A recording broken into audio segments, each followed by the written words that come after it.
I was brought up as an Orthodox Jew and a Zionist.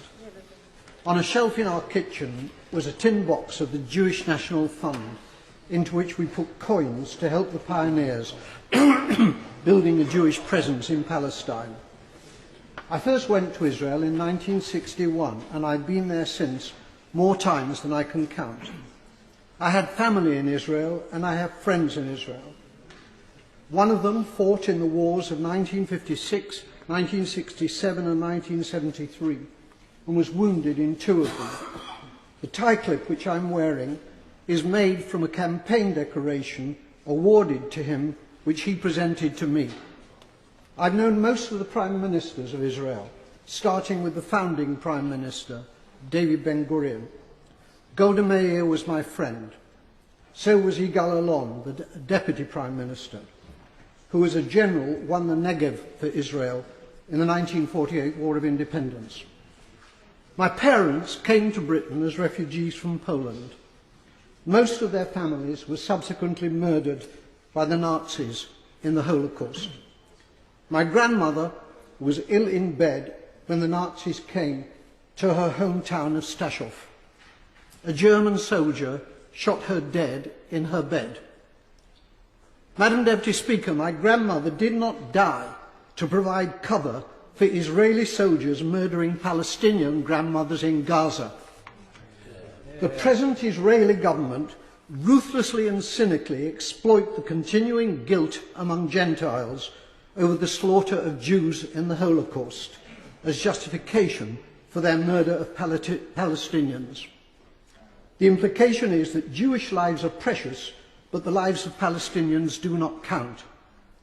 On Sky News a few days ago, the spokeswoman for the Israeli army, Major Leibovich, was asked about the Israeli killing of, at that time, 800 Palestinians. The total is now 1,000. She replied instantly, 500 of them were militants. That was the reply of a Nazi. I suppose that Jews fighting for their lives in the Warsaw Ghetto could have been dismissed as militants. The Israeli Foreign Minister, Tzipi Livni, asserts that her government will have no dealings with Hamas because they're terrorists.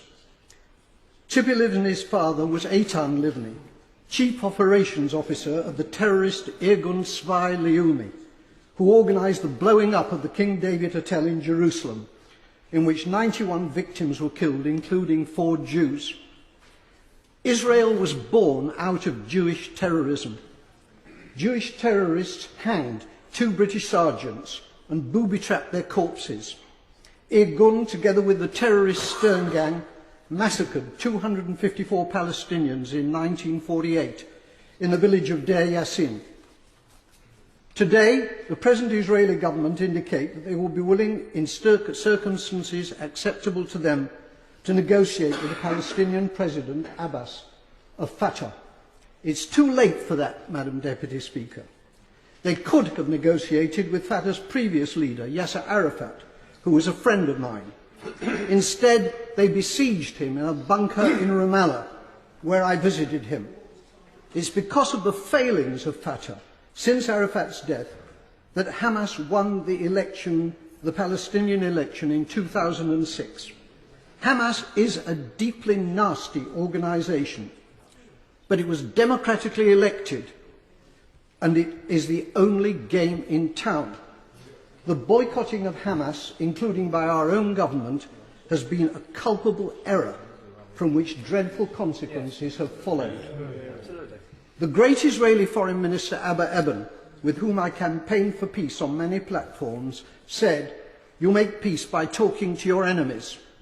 However many Palestinians the Israelis murder in Gaza, they cannot solve this existential problem by military means. Whenever and however the fighting ends, there will still be 1.5 million Palestinians in Gaza and 2.5 million more Palestinians in the West Bank, who are treated like dirt by the Israelis, with hundreds of roadblocks and with the ghastly denizens of the illegal Jewish settlements harassing them as well. The time will come, not so long from now, when they will outnumber the Jewish population in Israel. It's time for our government to make clear to the Israeli government that its conduct and policies are unacceptable and to impose a total arms ban on Israel.